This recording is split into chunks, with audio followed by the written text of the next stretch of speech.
이로써 여러분 정말 우리가 그 예수의 그 십자가를 이해할 수 없다면 우리는 올바로 이 부활절을 기념할 수 없습니다.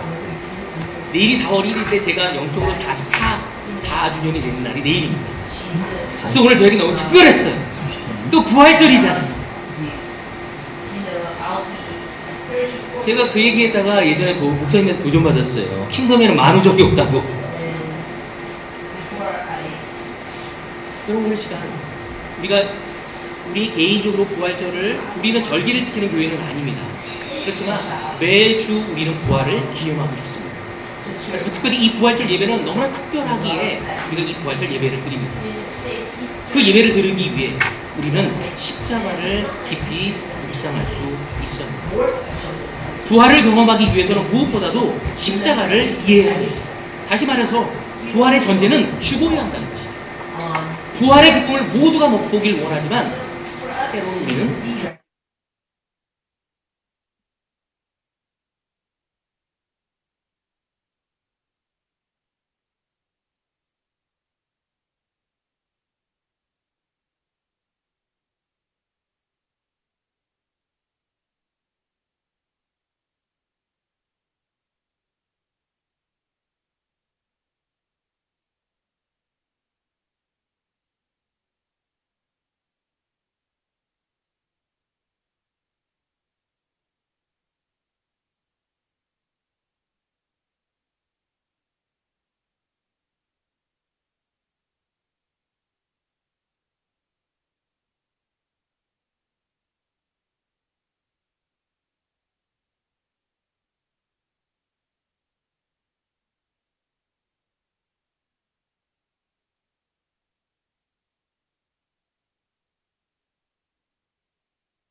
부활의 의미를 나눈 것을 함께 나누면서 다시 한번 그 부활의 의미가 참으로 우리에게 다가오고 부활의 능력을 경험할 수 있는 우리가 되어지기를 바라고 싶습니다. 여러분 고린도서를 읽어보면은 고린도 교회는 정말 많은 문제가 있는 교회였습니다. 고린도 교회는 바울이 세운 교회 중에 가장 큰 교회였습니다. 제자들 수가 가장 많았습니다. 고린도 교회는 그 사람들이 많았기 때문에 너무나 많은 문제가 있었죠. 그리고 그 수많은 사람들이 아주 다양한 배경을 가진 사람들이 모였습니다. 바로 그렇기에 그 문제 역시도 아주 다양했습니다.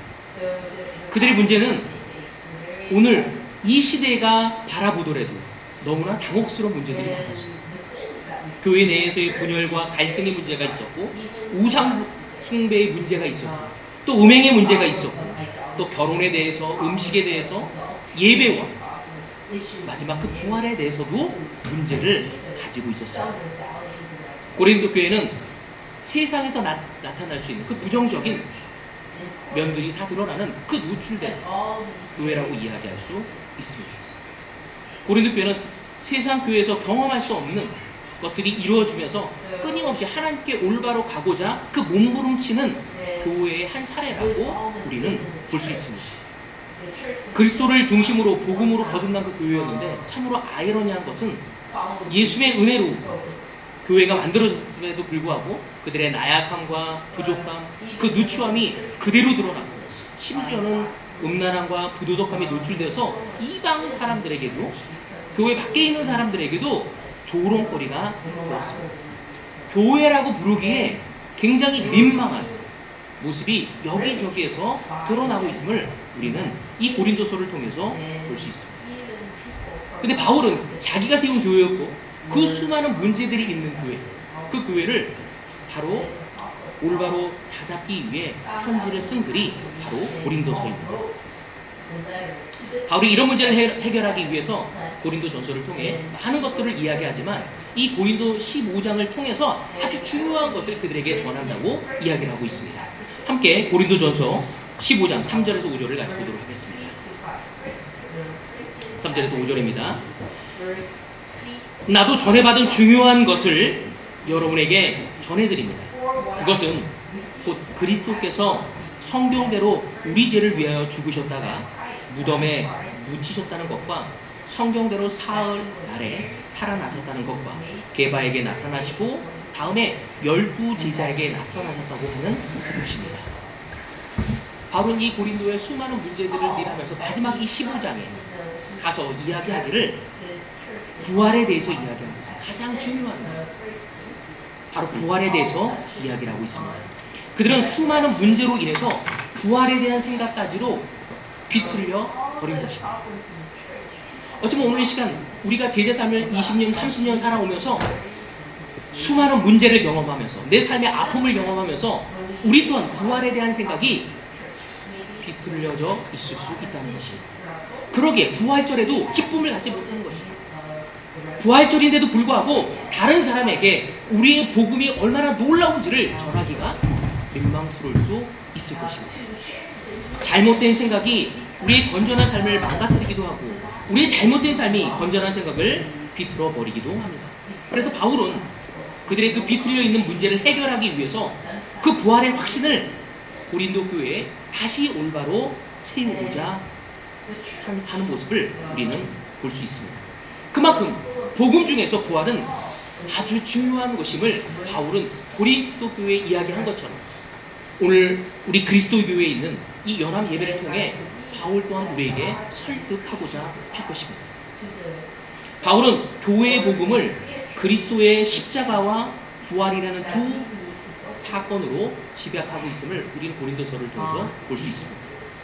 바울이 말하는 이 중요한 복음, 바로 부활의 복음에 대한 설명을 시작하면서 제일 먼저 바울이 꺼낸 것이 무엇인지, 오늘 저의 제목은 바로 부활의 능력입니다. 그 능력에 함께 하고자 하는 사람, 또 그 부활의 능력을 경험하고자 하는 사람에게 이루어주는 것이 무엇인지, 오늘 저의 첫 번째 포인트는 부활의 능력은 은혜로 강해지게 한다는 것입니다. 바로 그랬기에 바울은 너무나 중요한 것이죠. 이 15장 부활에 대해서 설명하기에 앞서 가장 먼저 이야기한 것이 무엇이냐면 이 은혜에 대해서 이야기를 꺼내기 시작합니다. 고린도전서 15장 10절 같이 보도록 하겠습니다. 15장 10절입니다.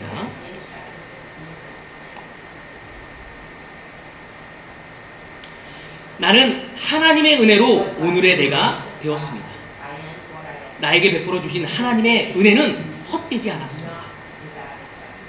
나는 사도들 가운데 어느 누구보다도 더 열심히 일하였습니다.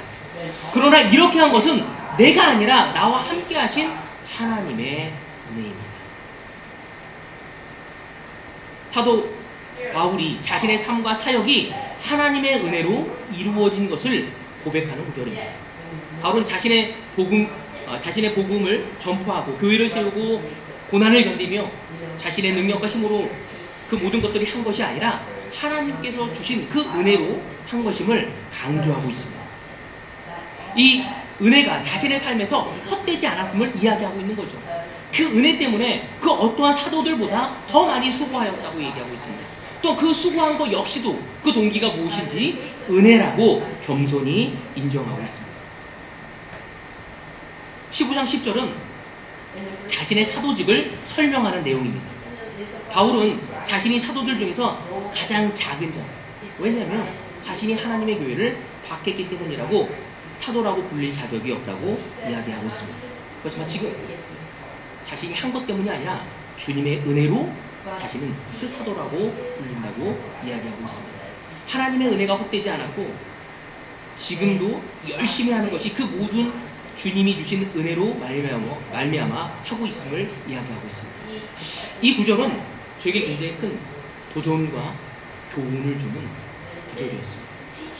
묵상하면 묵상할수록 저에게 큰 울림을 주는 구절이었습니다. 제가 처음 제자가 되었을 때 너무나 기뻤습니다. 그리고 제자가 되었을 때 저는 항상 내 뒤에가 뜨거웠어요. 뭔가 성령이 나와 함께하는 듯한 느낌을 늘 받았기 때문에. 나 혼자 그런 의식을 했던 거예요. 제가 고등학교 3학년 때 세례를 받고 나서 정말 날아다녔습니다. 학교에 가서 쉬는 시간이면 책상에 올라가서 기독교란 무엇인가 쓰고 친구들에게 질문을 해보라고. 제가 3일 서유고 세례를 받았거든요. 어렸을 때부터 교회를 다니고 어떤 그 교회 회장이라는 친구가 저를 데리고 네가 뭔가 좀 잘못 아는 것 같다. 저를 데리고 목사님에게 데리고 갔어요. 그리고 그와 함께 이야기 나면서 목사님께 도전을 했어요. 제자처럼 살지 않는 것에 대해서. 그분과 10개는 논쟁을 마치고 그분이 저를 설득하려고 하더라고요. 우리 교회를 갔으면 좋겠다. 저는 싫다고 하고 왔습니다. 여러분, 그때는 저는 너무나 큰 은혜가 모든 것이 저에게 용기를 주고 모든 것을 이끌었습니다. 전임이 되었을 때도 마찬가지입니다. 하나님의 은혜였어요. 저희 교회 전임 되기 얼마나 어려웠는지 여러분 아실 거예요. 저는 그때 대학도 나오지 않았고 가진 것도 없었고 말도 잘 못하고, 그렇지만 저에게 전임이라는 것을 허락했었을 때 저는 그 모든 것이 하나님이라고 생각했습니다. 제가 하는 일에 너무나 자랑스러움을 가지고 있었습니다.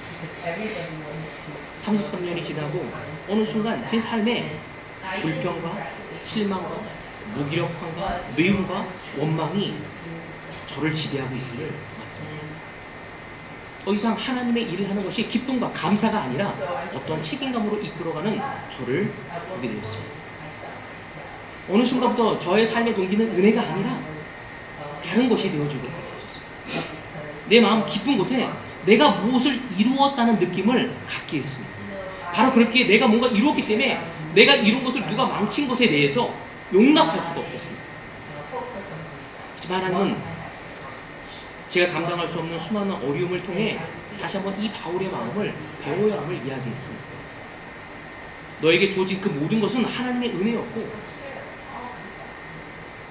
모든 것을 허락한 것은 나의 선물이었습니다. 나의 자비였습니다. 그것을 회개하는 순간 저는 다시 한번 하나님께 감사하고 올바른 마음을 가져갈 수 있었습니다. 그 은혜가 내 삶의 동기가 되지 않았을 때 저에게 꽉 찼던 건 내 열심, 내 노력, 내 생각, 내 계획, 내 목표, 이것이 저를 지배하고 있었습니다. 부활의 능력이 있는 곳에는 은혜가 있고 그 은혜가 있는 곳에는 기쁨과 감사가 우리를 지배하게 될 것입니다. 하나님은 오늘 이 부활절 예배를 통해 우리가 그 복음의 능력을 통해서, 부활의 능력을 통해서 우리가 다시 한번 은혜로 강해지기를 원하고 계십니다. 우리가 받은 모든 것은 하나님의 선물이고 그 선물에 대해서 감사와 영광을 돌리길 원합니다. 은혜가 중심이 되었을 때 우리는 우리의 능력과 교회를 최대한 사용해서 그리스도의 복음을 전하고 형제자매를 돕고 세상을 변화시키기 위해 우리는 봉사하는 것에 참여할 수밖에 없을 것입니다. 우리의 삶이 하나님께서 함께 하시고 또 하나님이 인도하신 것을 알았을 때 그 영광을 내가 차지하려고 하지 않는다는 거죠. 바울이 그 모든 것을 하고 하나님께 영광을 돌렸던 것처럼 오늘 이 시간, 이 예배 동안 그 모든 것을 하나님께 드려야 한다는 것을 우리는 알게 될 것입니다. 디모데후서 2장 같이 보도록 하겠습니다. 디모데후서 2장 1절. 그러므로 내 아들이여 그리스도 예수 안에 있는 은혜로 굳세어 지십시오. 아멘. 바울은 에베소 교회를 인도하는 디모데에게 많은 걸로 강해지라고 이야기할 수 있었습니다. 때로는 우리는 성격으로 강해지려고 합니다. 때로는 우리는 우리의 능력으로 강해지려고 합니다. 때로는 우리의 인상으로 강해지려고 합니다. 왜 나를 만만하게 보지 않게 하기 위해서. 나의 말로 무엇인가를 강함을 표현하려고 합니다. 하지만 바울은 그 에베소 교회를 섬기고 있는 그에게 은혜로 강해지라고 이야기했습니다. 형제자매 여러분 10년, 20년 또는 5년 이 제자 삶을 살아오면서 무엇으로 강해지고 있습니까? 부활의 능력을 함께하는 분들은 은혜로 강해지는 수밖에 없는 것입니다. 우리가 이 은혜를 이해할 때 우리의 삶을 움직이는 동기가 되어질 것입니다. 그때 비로소 우리의 관계가 회복되어질 것입니다. 우리의 부부관계가 회복되어질 것이고 우리 자녀관계가 회복되어질 것이고 우리 형제 자매의 관계가 회복되어질 것입니다. 우리 주변에 있는 환경과 상황에 압도되어지는 것이 아니라 바로 하나님이 우리를 통해 우리에게 주신 그 은혜가 다른 사람에게 전달되어질 수 있도록 놀라운 영향을 줄 수밖에 없는 것입니다. 여러분, 우리는 이 세상의 영향에 무엇을 줘야 할까? 다름 아닌 주님의 사랑과 자비함과 그 은혜밖에 없습니다. 우리의 어떤 시스템, 우리의 어떤 기발한 어떤 계획, 어떤 목표가 우리를 바꿔놓는 것이 아니라, 이 세상을 바꿔놓는 것이 아니라 주님의 은혜의 그 기쁨과 소망을 가진 자들이 우리의 가정과 우리의 교회와 우리의 주변을 바꿀 수 있다는 것입니다. 하나님의 은혜는 우리가 가고 싶지 않은 곳을 가게 합니다. 하나님의 은혜는 우리가 하고 싶은 일을 할 수 있게끔 하십니다. 그 은혜는 두려움을 이기게 하는 용기를 불러일으키고 어려움을 극복할 수 있게끔 합니다. 그리고 하나님을 끝까지 신뢰할 수 있게끔 도우는 것이 바로 은혜입니다. 여러분, 제 아내를 신뢰하는 것은 다름 아닌 하나님의 은혜가 있었을 때 아내를 신뢰할 수 있어요. 그가 해온 것을 통해서는 신뢰할 수가 없죠.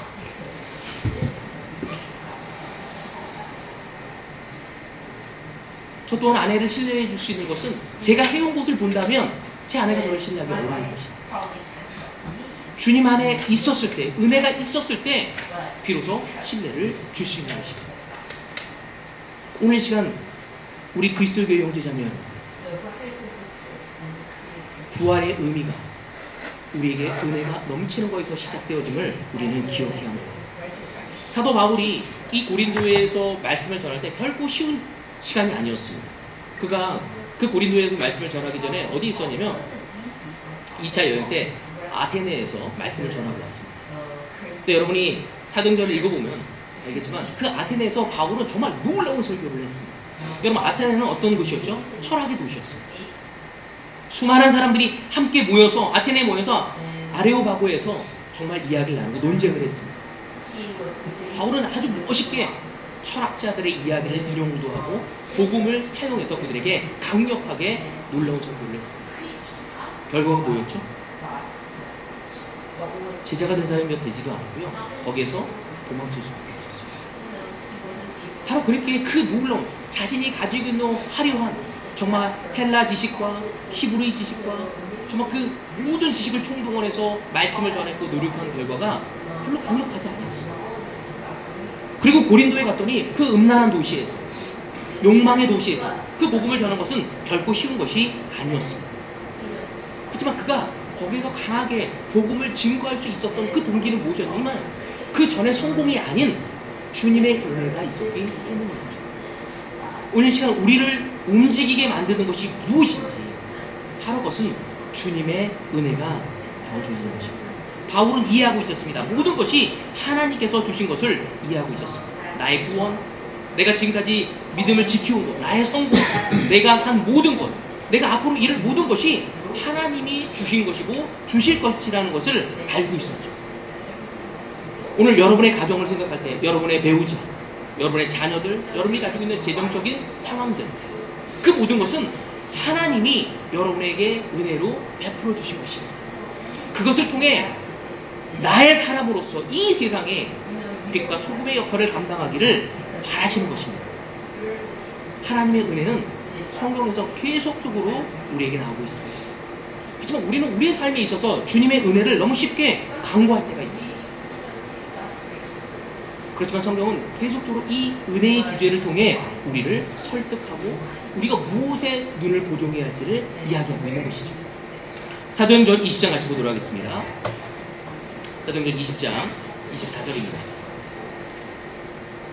그러나 내가 나의 달려갈 길을 다 달리고 주 예수께 받은 사명, 곧 하나님의 은혜의 복음을 증거하는 일을 다 하기만 하면 나는 내 목숨이 조금도 아깝지 않습니다. 바울은 주 예수께 받은 사명, 그게 무엇이지? 하나님의 은혜의 복음을 증거하는 일이라고 이야기하고 있습니다. 다른 사람에게 자신의 사명을 어떻게 표현하고 있는지, 하나님의 은혜의 복음을 증언하는 일이라고 그는 표현하고 있습니다. 바울은 늘 하나님의 은혜를 기억하고 있었고 그것이 그의 힘이고 그의 삶의 동기였습니다. 어느 순간부터 다른 형제 자매들과 함께 이야기를 나눴을 때 때때로 제 삶에서도 마찬가지죠. 주님의 은혜가 나의 동기가 되는 것이 아니라 내가 무엇인가를 하려고 할 때 실패와 상처와 두려움이 나의 동기가 되어질 때가 있습니다. 우리 교회가 나아갈 방향, 우리 가정이 나아갈 방향, 내 개인적인 삶이 나아갈 방향을 이야기할 때 은혜가 여러분의 삶을 움직이고 있는지 아니면 두려움과 실패와 좌절이 우리를 움직이고 있는지. 여러분, 우리는 기억해야 합니다. 우리가 모두가 제자가 되었을 땐 예수님의 십자가로 인해서 우리는 감사하고 제자가 되었습니다. 그렇지 않습니까? 그렇지만 교회를 떠난 사람들의 이유는 무엇이죠? 더 이상 예수의 십자가 아닙니다. 사람 때문에 떠납니다. 못 지내는 사람의 모든 동기는 예수님이 아닙니다. 그들의 모든 동기는 주변에 있는 상황과 사람입니다. 오늘 시간 다시 한번 이 부활절을 통해 우리는 우리의 눈과 마음을 어디에 고정을 시켜야 할지, 바로 그 은혜에 우리의 눈과 마음을 고정시킬 수 있어야 합니다. 바울은 디모데에게 많은 말을 할 수 있지만 무엇보다 은혜로 강해지라고 이야기하고 있습니다. 그 은혜가 그를 움직이는 동기가 되어지길 원했고 내면의 원동력이 되어줘야 합니다. 우리 교회의 특징 중에 하나는 은혜를 받고 또 우리가 그 하나님 말씀으로 훈련받을 수 있는 제자 훈련이 있다는 것입니다. 우리가 훈련을 받아서 다른 사람을 사랑하고 훈련을 받아서 다른 사람을 섬기고 훈련을 받아서 봉사하는 것도 필요하지만 더 중요한 것은 주님의 사랑 때문에 그 사랑이 동기가 되어서 하는 것이 더 필요로 함을 느낍니다. 우리가 영 크리스찬 때 우리가 어린 그리스도였다면 그 훈련이 필요합니다. 그렇지만 시간이 갈수록 우리는 훈련이 우리의 동기가 되는 것이 아니라 바로 예수 그리스도의 사랑이 우리의 동기가 되어 움직여줄 수 있어요. 여러분, 사람을 통해 움직이는 것은 오래가지 않습니다. 이제 어느새 제 나이가 50세가 넘었습니다.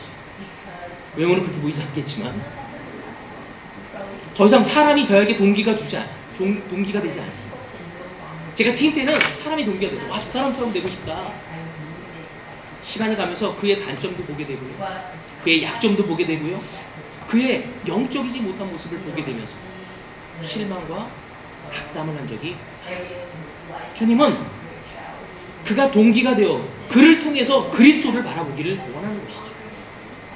오늘 우리의 삶에 열정을 내고 계속 배움을 갖고 기쁨을 갖고 희망을 갖고 꿈을 갖는 그 모든 동기가 바로 예수님이 되어야 함을 이야기합니다. 누가 뭐라고 해서가 아니라 내가 하나님에 의해서 하고 싶은 것이 되어져야겠죠. 아주 좋은 제자 훈련자가 있으면 더 놀랍겠죠. 그렇지만 우리의 가장 최고의 훈련자는 가장 지혜로우신 하나님이고 예수님이라는 것을 우리는 알아야 합니다. 이것이 우리의 마음 가장 깊숙한 곳에 자리 잡을 때 바로 그것이 우리를 움직일 수 있는 동기가 되어질 수 있는 것입니다.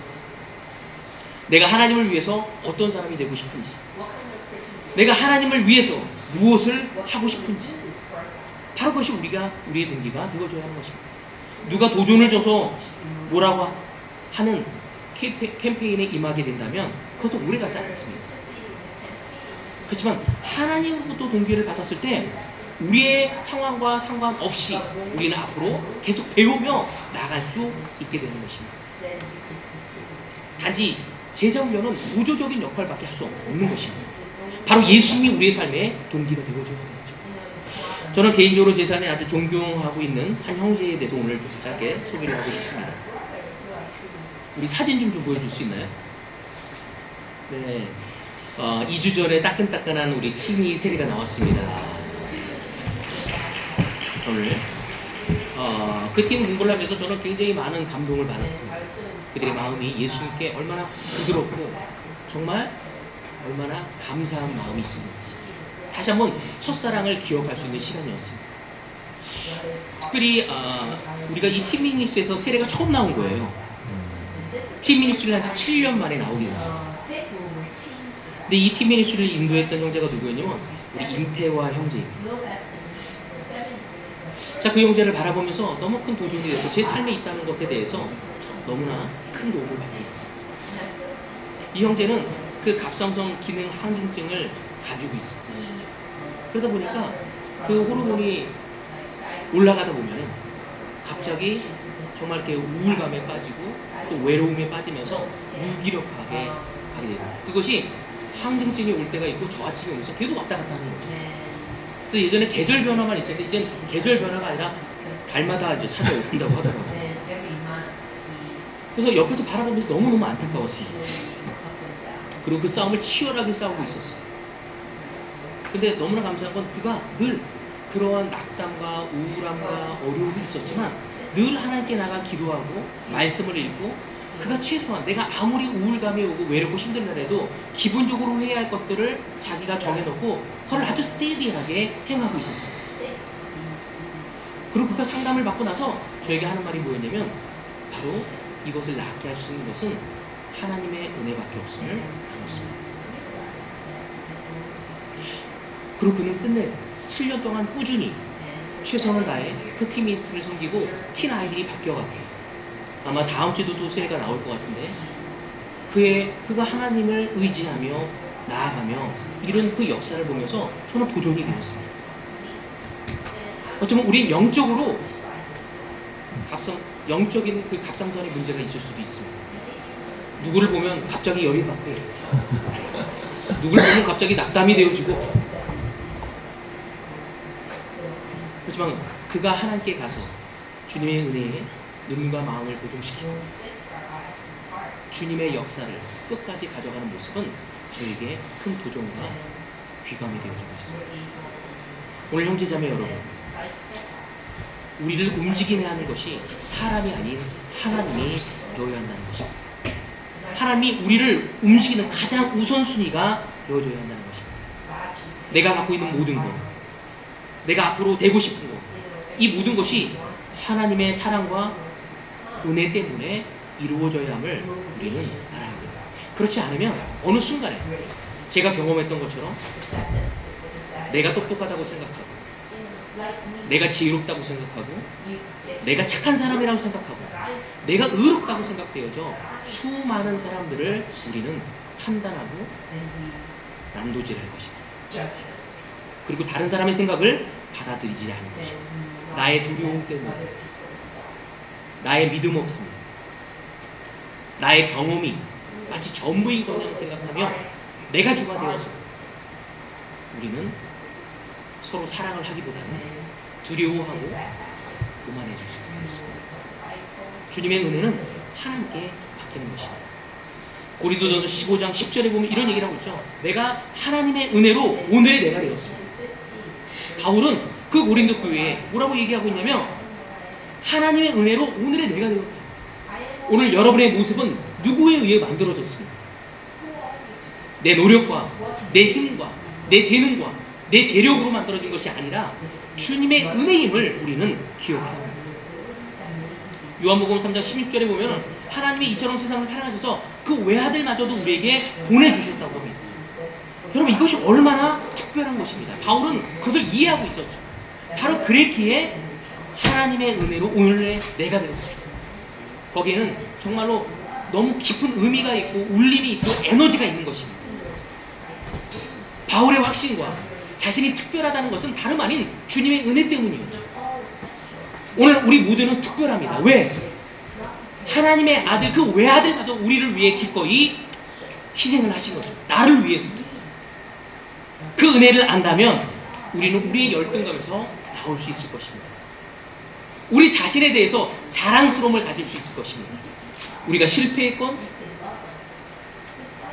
우리가 죄에 넘어졌건 우리가 잘 성장하지 않았건 상관없이 다시 한번 주님은 그 부활의 능력을 우리와 함께 하시며 우리의 삶에서 주님의 능력과 주님의 열매를 거두시기를 원하신다는 것입니다.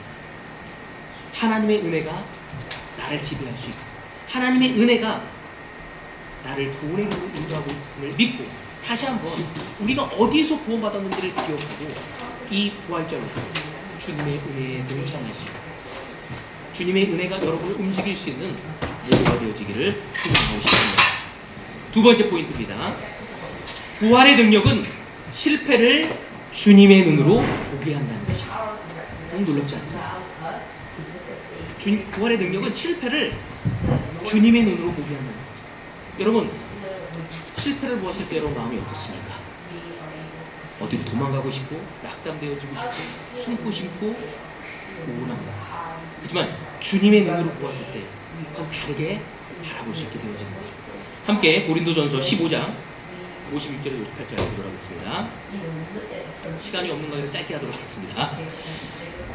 죽음아, 너의 승리가 어디 있느냐? 죽음아, 너의 독침이 어디 있느냐? 그러나 우리 주 예수 그리스도를 통하여 우리에게 승리를 주신 하나님께 우리는 감사를 드립니다. 그러므로 나의 사랑하는 형제자매 여러분, 굳게 서서 흔들리지 말고 주님의 일을 더욱 많이 하십시오. 여러분이 아는 대로 여러분의 수고가 주님 안에서 헛되지 않았습니다. 저는 이 바울의 이 구절이 저에게 너무나 큰 격려가 되었습니다. 여러분, 이처럼 부활을 믿으면 죽음을 승리자의 눈으로 볼 수 있게 되어지는 것입니다. 여러분, 구약에서도 끊임없이 얘기하고 있어요. 그들이 실패라고 했고 망했다고 생각했던 그 순간에 하나님 새로운 역사를 만들어갑니다. 우리가 망했다고 했었을 때, 우리가 엉망이라고 얘기했었을 때, 우리가 완전히 지치고 희망이 없다고 얘기했을 때, 그때 비로소 하나님은 새로운 것을 여시는 분입니다. 우리의 주님이, 우리의 하나님이 계속적으로 성경을 통해 우리에게 이야기하고 있습니다. 이 부활절을 통해서도 우리에게 그 말씀을 전해주고자 하는 거죠. 모세가 80세가 되어서 아무것도 할 수 없었을 때 하나님은 그 노인네를 데리고 바로 이스라엘 민족을 광야로 인도하십니다.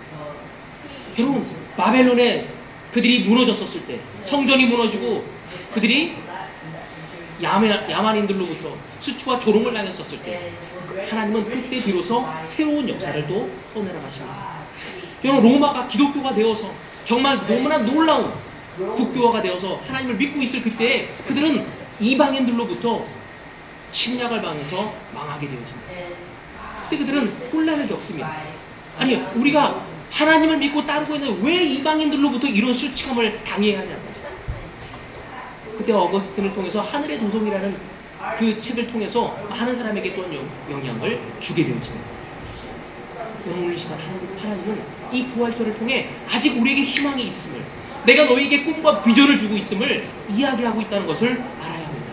흔들리지 말고 너희들의 수고가 헛되지 않았음을 기억하고 나를 보고 나가야 합니다. 너희들의 실패와 좌절을 주님의 눈으로 바라봐야 함을 이야기하고 있습니다. 우리는 어떤 면에서 죽음을 향해 매일 가고 있는 사람입니다. 우리의 삶이 어떤 면에서는 실패와 좌절과 연속의 삶이라고 얘기할 수 있는 거죠.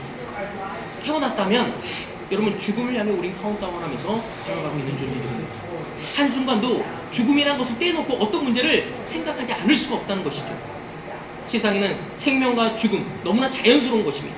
생명이 있으면 죽음이 있는 거고 태어나면 죽습니다. 너무나 자연스러운 것이라는 것을 우리 받아들여야 하는 거죠. 하지만 그 자연스러운 가운데 하나님은 놀라운 관점을 우리에게 주고자 하는 것이죠. 우리의 삶의 좌절과 슬픔과 낙담과 힘들고 실망과 무기력함은 자연스러운 것이다. 그것을 주님의 눈으로 바라보았을 때, 죽음아, 네가 할 수 있는 게 무엇이냐? 사탄은 어쩌면 우리를 이겼다고 얘기할 거예요. 야, 얘네를 한번 밟아줬다. 이제 얘는 더 이상 꿈틀댈 수 없다. 얘는 더 이상 움직일 수 없어. 더 이상 믿을 수 없어. 더 이상 사랑할 수 없어. 더 이상 희생을 하지 않으려고 할 거야. 그때 우리가 주님의 눈을 바라봤었을 때 하나님은 새로운 생명력을 우리에게 불어넣어 주고자 하고 있다는 것입니다. 사탄은 끊임없이 이러한 실망과 좌절과 낙담과 무기력함이라는 이러한 것을 통해 우리에게 공갈 협박을 계속 하게 되는 거죠. 너 또 하다간 또 상처받을 거야. 너 그렇게 하다간 또 이용당할 거야. 너 이제 할 수 없어. 너 체력을 봐. 너 굉장히 젖은 체력 아니냐? 하나님은 우리의 체력을 보라고 얘기하지 않습니다. 우리의 상처를 바라보라고 얘기하지 않습니다. 그 상처와 우리의 건강치 않은 그 몸을 바라보고 믿음을 갖는 것이 아니라 바로 부활하신 그 예수, 바로 하나님의 능력을 바라보라고 이야기하고 있습니다. 사탄은 끊임없이 우리를 흔들려고 하고 있습니다. 어떻게 보면 우리가 굉장히 좋은 믿음을 가진 것 같아요. 이 자리까지도 왔기 때문에. 그렇지만 사실은 너무 쉽게 흔들리는 우리입니다. 저 또한 제가 대가 계산할 때 뭐냐면 너 미션팀을 저 북한에 갈 수 있겠니? 제가 지금 요즘 그런 카운터도 안 하잖아요. 그때 저는 아주 담대하게 얘기했습니다. 보내주십시오. 저를 보내주십시오. 지금 저에게 얘기하는 뭐라고 할까요? 고민 좀 해보겠습니다. 이제 그게 뭔지는 알게 된 거죠. 우리는 너무나 쉽게 악해지고 더럽혀지고 낙담되어지고 실망하는 존재가 우리라는 것입니다. 저는 제가 존경했고 믿었던, 저에게 사랑이 무엇인지 알려줬고 저에게 믿음이란 것이 무엇인지 알려줬던 사람이 교회를 떠나가는 모습을 많이 보았습니다. 그 모습을 보고 저 또한 갈등하고 힘들어하고 더 이상 하나님에게 나아가는 것이 어려워하는 저의 모습을 보게 되었습니다. 저의 존재를 흔들리는 많은 사건들이 세상에서 계속적으로 일어나는 거죠. 갑작스러운 병이 있을 수도 있고 사랑하는 사람의 죽음이 될 수도 있고 관계의 깨짐이 될 수도 있고 또 갑작스러운 퇴직이 될 수 있고 믿었던 사람이 배신하고 떠나가는 모습을 보면서 저는 너무 많이 흔들렸습니다. 너무 많이 울었습니다. 하나님이 왜 이런 것을 허락했냐고 하나님께 원망도 했습니다. 그렇지만 하나님은 그것을 통해 제 믿음을 더 다듬고 계시고 하나님의 사람으로 만들기 위해 저를 움직이고 있음을 알 수 있었습니다. 바로 그러기에 58절에 굳게 서서 흔들리지 말라고 이야기하고 있습니다. 바로 부활하신 그 예수님은 바로 하늘과 땅에 있는 모든 권세를 가지시고 이 세상의 그 모든 것을 당신 앞에 무릎을 꿇게 하시고 머리를 조아리게 하시는 그 주님이심을 예수님은 우리의 삶에서 그것을 깨닫게 하시고 우리 입으로 고백할 수 있게 하시는 분이 바로 우리의 주님이시라는 것입니다. 예수님은 제일 높으신 분이고 강하신 분이고 능력 있는 분이고 그분이 우리에게 약속한 거죠. 제 능력이 어떤 것을 이루겠다고 할 수 있는 것이 아니라 지금 상황이 내 주변에 있는 환경이 그것이 좋아서 무엇을 이룰 수 있는 것이 아니라 예수님이기 때문에 이룰 수 있음을 우리에게 이야기하고 있는 것입니다. 마지막 구절, 이 구절을 보면서 마치도록 하겠습니다. 마태복음 28장입니다. 마태복음 28장 20절. 내가 너에게 명령한 모든 것을 그들에게 가르쳐 지키게 하여라. 보아라. 내가 세상 끝날까지 항상 너희와 함께 있을 것이다. 여러분, 우리는 결코 혼자가 아닙니다. 우리가 실패할 때, 우리가 낙담되어질 때, 우리가 쓴 마음을 가질 때, 우리가 누구에 대해서 가슴 아파하고 있을 때, 우리가 또 승리할 때, 그 모든 것을 경험하고 있었을 때 주님은 우리와 함께 한다고 이야기하고 있습니다. 바로 그렇게 그 주님을 바라봤었을 때 약할 그때 우리는 힘을 낼 수 있고 무너질 그때 하나님의 놀라운 역사를 이루어갈 수 있는 것입니다. 오늘 이 복음의 말씀을 통해 우리가 다시 부활되어지길 원합니다. 여러분, 성경에서도 바로 주님이 우리에게 복음을 나누시고 성령을 보내셔서 부활의 신앙을 갖게 하셨습니다. 제자라고 할지라도 시리에 빠져 믿음을 이룰 수 있다는 것입니다. 그러나 예수님과 동행하며 그 부활의 능력을 경험하게 된다면 우리의 믿음을 회복할 수 있습니다. 그것이 바로 부활의 신앙입니다.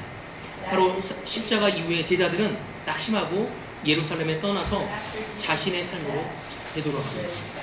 그때 예수님이 그들에게 가서 그 부활하신 모습을 보였었을 때 시리에 빠진 그 제자들이 다시 힘을 내고 좌절과 패배감 속에서 다시 한번 용기를 내고 주님의 그 기쁨의 복음에 동참했던 것입니다.